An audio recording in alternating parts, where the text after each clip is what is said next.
Hello everyone, Jolene here from Bookworm Adventure Girl. Welcome back. I hope that you are well. This is where I talk about the books that I'm reading. I like to read diverse books and I highlight Canadian literature. If you are new, thanks so much for checking out my channel. Please hit subscribe and stick around. Today I am going to go through the Carol Shields Prize for Fiction. The Longlist was announced and I'm going to share a little bit about what I did for International Women's Day. I took Thursday and Friday off this week, so I have a 4-day weekend. That's been so nice. It's been really good.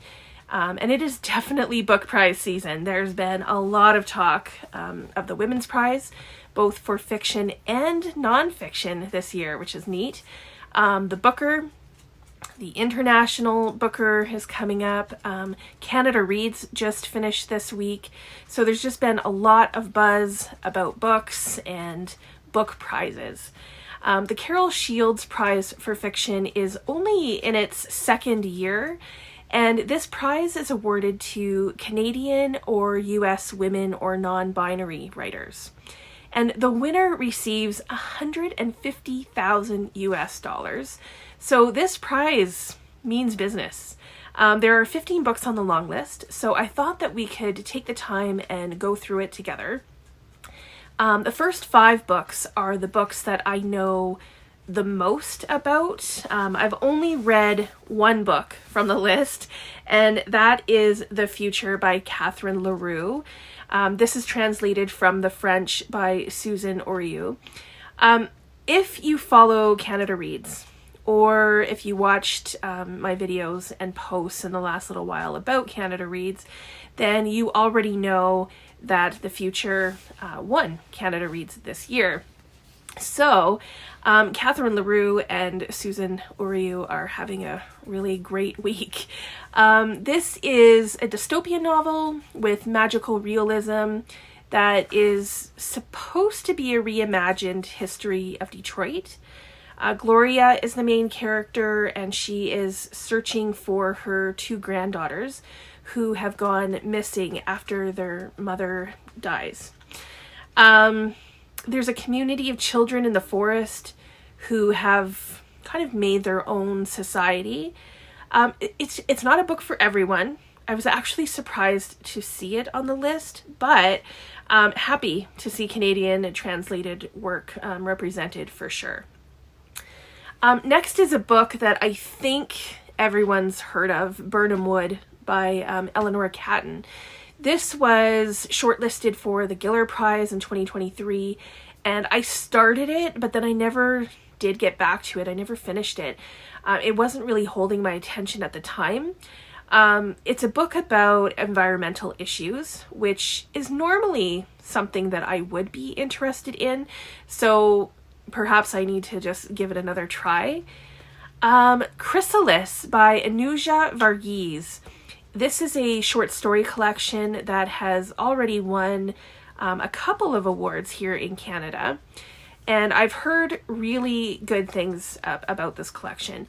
The stories cover themes of family, community, queerness, and the lives of women of color. The next author is an author that's been on my TBR for quite some time, and I really want to read her work. Rebecca Makkai is on the list with I Have Some Questions for You. This is the story of a woman whose roommate was killed when they were in university, and she has tried to just move on with her life.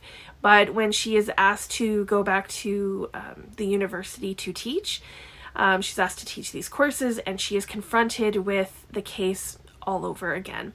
So this one really appeals to me, as do other books by this author. They're sitting here on my shelf. The other book that has been on my radar is A History of Burning by Janika. It has also won a couple of awards in Canada. And this is a book that I think I am going to love. It is about a 13-year-old boy in India. It takes place in the late 1800s, and he is taken to work on the railroad in East Africa. and it is about how his life and the decisions that he makes affect his family.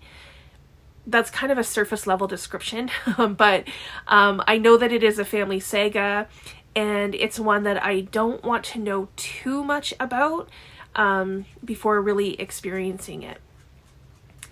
The next 5 books are the books that I think sound intriguing.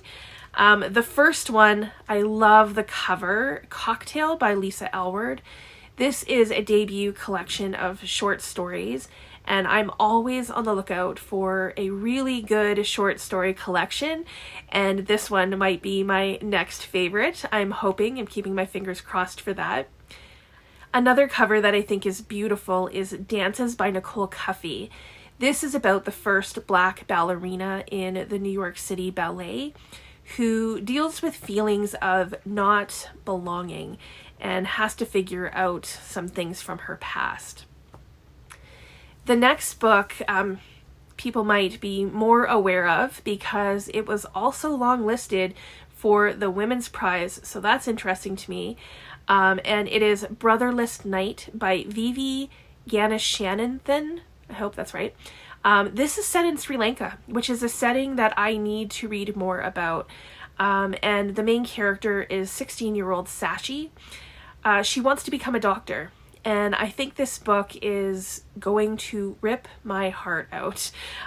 There's a lot of violence, and it's how her family, and I think eventually Sashi herself, how they get swept up in the Civil War. The next book caught my eye when the long list was announced. It's Coleman Hill by Kim Coleman Foote. This is also a debut novel, and it seems to have a lot of things that I like. It's a book about family, female friendship, and I'm hoping redemption. I love a redemption story. It's about a family who move from the South to New Jersey in the hopes of escaping the poverty and racism that exists. But things aren't perfect in the North either. The last book that I am going to put in this category, I guess, is Between Two Moons by Aisha, Abdel, Gawad.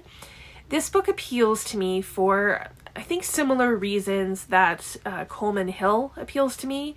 It's about family, and there's potential for redemption in this as well. This book takes place during Ramadan, which is actually very fitting. It's good timing since Ramadan begins this weekend.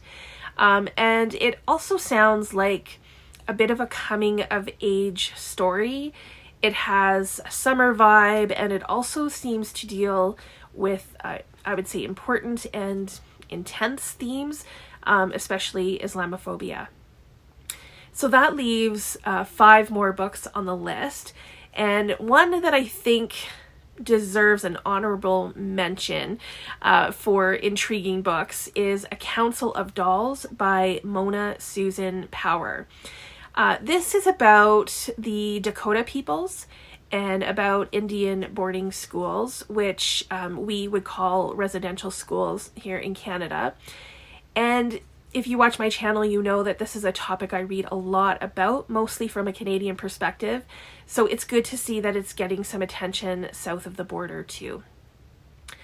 Daughter by Claudia Dey is about a father-daughter relationship that just sounds incredibly toxic and messed up. I'm not sure that this is something I would pick up if it wasn't on the list. I think if it ends up on the short list, I might try it, but right now it's not calling my name. Loot by Tania James is about a 17-year-old woodcarver in India, and this is a historical fiction novel set in the 1700s, which might be good. I do sometimes like books about art and artists, and yeah, this is another one that I think I will wait to see what others say, or see if it is shortlisted before I pick it up. You are watching From the Sand by Juliana Lamy. This is another short story collection. It focuses on the lives of Haitian people, and it includes fantastical horror and domestic realism. So this might be okay too, but again, I think I will wait to hear what others are saying about the collection. The final book on the list is Land of Milk and Honey. This is by C. Pam Zhang. Like Birnam Wood, this has an environmental theme, and there has been like some type of environmental disaster, but there is a place for the elite where the air and water are still clean. And this actually appeals to me, I think, more than the synopsis of Birnam Wood. So we'll see how those two go. Those are the 15 books on the long list. I'm very excited about this long list. I've only read one book, but I'm interested in about 10 more books. So I would say that's a pretty good thing.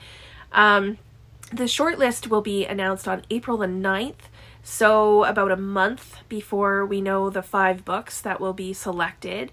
My hope is to get to 1 or 2 of the books by then.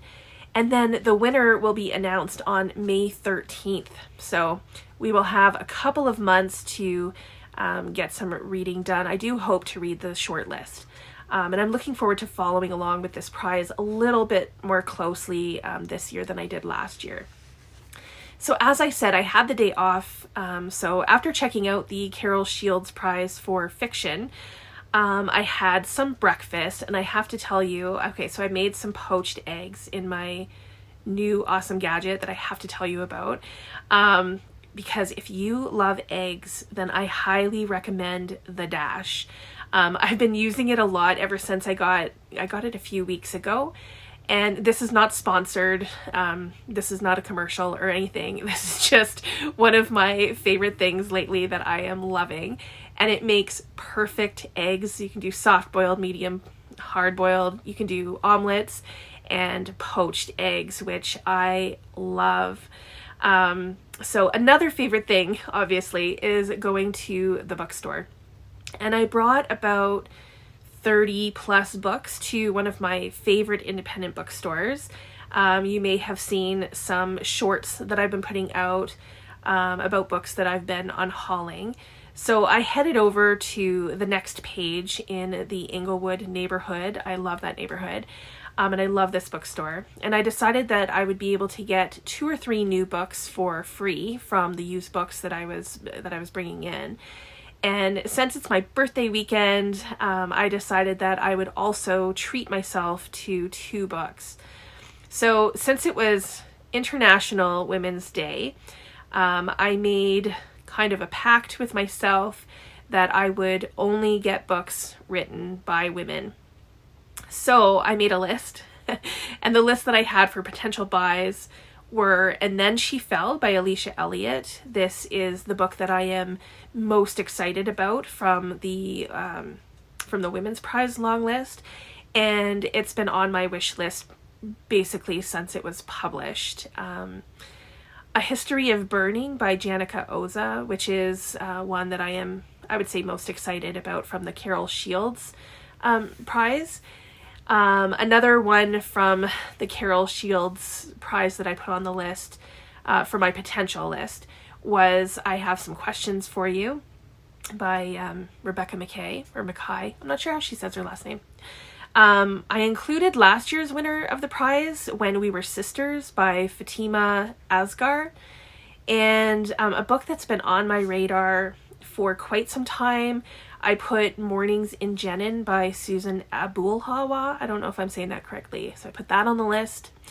And then another book that I've heard so many good things about, As Long as the Lemon Tree Grows. This is by Zufa Katua, I'm not sure. And I also included The Collected Regrets of Clover by Mickey Brammer. And then the last book that I put on the potential list was Tom Lake by Anne Patchett, which is getting a lot of buzz right now.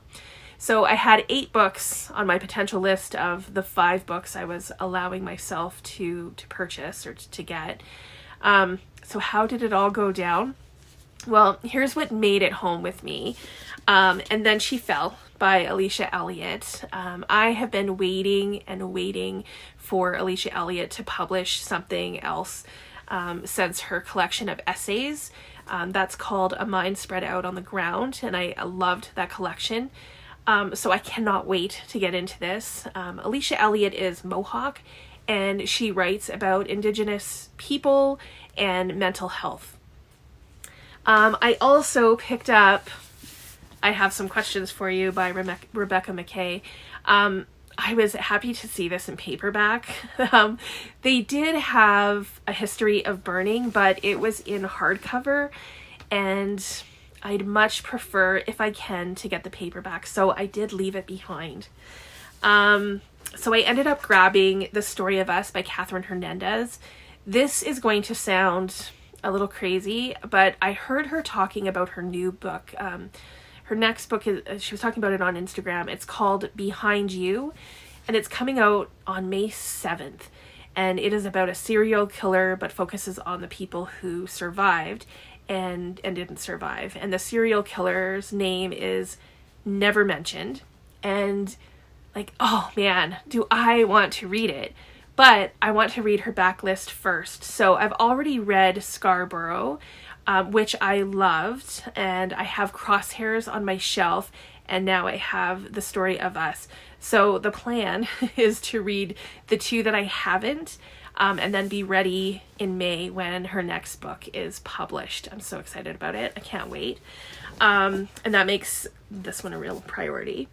Another book that's been on my wish list, because I talked about it in a video about books I want to read because of you, and that is Mother Thing by Ainsley Hogarth. This is supposed to be dark humor, horror, ghost story, and I've been quite intrigued by it, and how awesome that it's written by a Canadian writer. I had no idea. And then the final book that is not from the list that I made, but is still, a book that has been on my wish list, again because of BookTube. I know. It's I Who Have Never Known Men by Jacqueline Hartman, and it's translated from the French by Ross Schwartz. I have seen a few people talk about this book, and the premise is so interesting to me. This is about 40 women who live underground.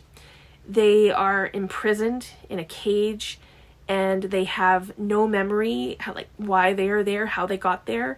And the 40th prisoner is the key to them escaping. I totally want to know how this all plays out. You can see my bookmark's already there because I've started it. So those are the 5 books that I ended up picking up for International Women's Day. And the other books remain on my wish list, so we'll see if I ever get to them. Please let me know what you think of the Carol Shields Prize long list. Have you read any of the books already on the list? Are there any books on the long list that you are hoping to read? Are you following along? Have you read any of the books that I picked up for International Women's Day and my birthday weekend? Or are you reading anything in particular, for International Women's Day and Women's History Month? I would love to hear all about it. As always, I look forward to chatting with you in the comments. Thanks again for watching. I hope you enjoy the rest of your day, and don't forget to make every day an adventure.